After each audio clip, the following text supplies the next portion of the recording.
મહાનગરપાલિકાના પ્રથમ મેયર તરીકે નિમણૂક થઈ છે, શું કહેશો, કયા પ્રકારનો વિશ્વાસ વ્યક્ત કરો છો?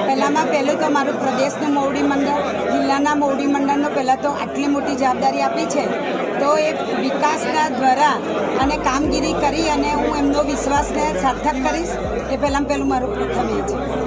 બેન, મૂળભૂત કરમસદ આણંદ મહાનગરપાલિકાની કઈ સમસ્યાઓ છે અને સમસ્યા માટે કેટલા તત્પર રહેશે? પૂરેપૂરા તત્પર રહીશું, 100% એમના કામ કરીશું. પાણી, ગટર, રોડ, રસ્તાના વિકાસના કામને અમે પ્રથમ પ્રાયોરિટી આપીશું.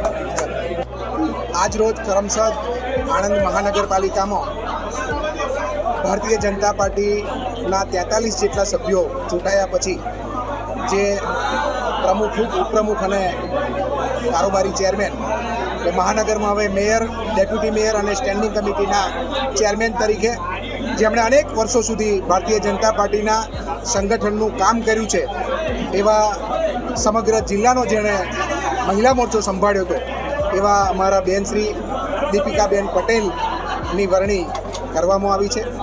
સાથે સાથે ડેપ્યુટી મેયર તરીકે કમલેશભાઈ ડાભીની વરણી કરવામાં આવી છે અને સ્ટેન્ડિંગ કમિટીના ચેરમેન તરીકે 12 સભ્યો સાથે અમારા મયુરભાઈ સુથારની વરણી કરવામાં આવી છે.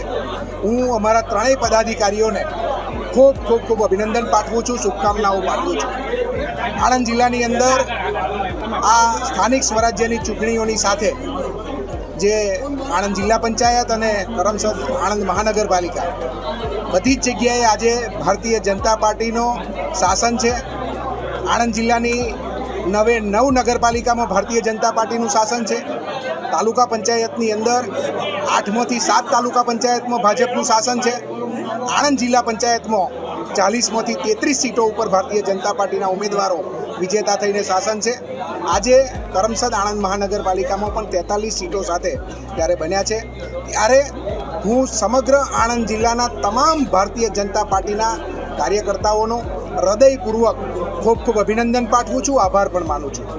સાથે સાથે આખી ચૂંટણી પ્રક્રિયા દરમિયાન અમારા આદરણીય પ્રધાનમંત્રી નરેન્દ્રભાઈ મોદી સાહેબ અને અમિતભાઈ શાહ સાહેબના કામો, એમનું માર્ગદર્શન, અમારા રાષ્ટ્રીય અધ્યક્ષ શ્રી નીતિન નબીનજીનું માર્ગદર્શન, ગુજરાતમાં અમારા ગુજરાત પ્રદેશ ભારતીય જનતા પાર્ટીના અધ્યક્ષ શ્રી જગદીશભાઈ વિશ્વકર્મા સાહેબ, અમારા મહામંત્રી શ્રી રત્નાકરજી અને ગુજરાતના મુખ્યમંત્રી શ્રી ભૂપેન્દ્રભાઈ પટેલ સાહેબ, નાયબ મુખ્યમંત્રી શ્રી હર્ષભાઈ સંઘવી સાહેબ, અમારા સંગઠનના ઝોનના મહામંત્રી હિતેન્દ્રસિંહજી ચૌહાણ, અમને જેમને સતત માર્ગદર્શન આખી ચૂંટણી દરમિયાન આપ્યું છે એવા અમારા પ્રભારી બેન શ્રી વર્ષાબેન દોશી, સાથે સાથે અમારા સાંસદ શ્રી મિતેશભાઈ પટેલ, આણંદ જિલ્લાના બંને મંત્રીશ્રીઓ રમણભાઈ સોલંકી, કમલેશભાઈ પટેલ, અમારા ધારાસભ્યશ્રીઓ યોગેશભાઈ પટેલ, વિપુલભાઈ પટેલ, ચિરાગભાઈ પટેલ અને હર્ષદભાઈ પરમાર, સાથે સાથે અમારી સંગઠનની આખી ટીમ, ચૂંટાયેલા સૌ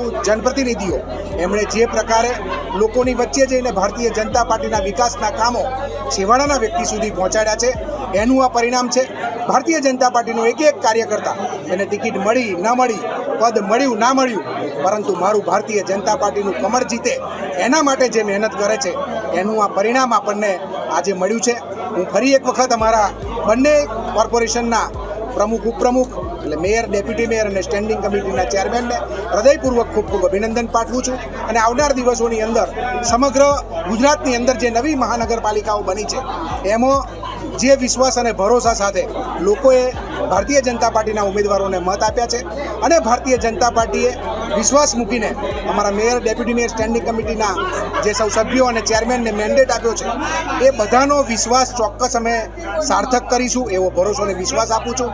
ફરી એકવાર આણંદ જિલ્લાના તમામ મતદારોનો હૃદયપૂર્વક આભાર માનું છું અને અમારા સૌ સંગઠનના પદાધિકારીઓ, ચૂંટાયેલા સૌ જનપ્રતિનિધિઓનો પણ હૃદયપૂર્વક આભાર માની અભિનંદન પાઠવું છું. વંદે માતરમ, ભારત માતા કી જય.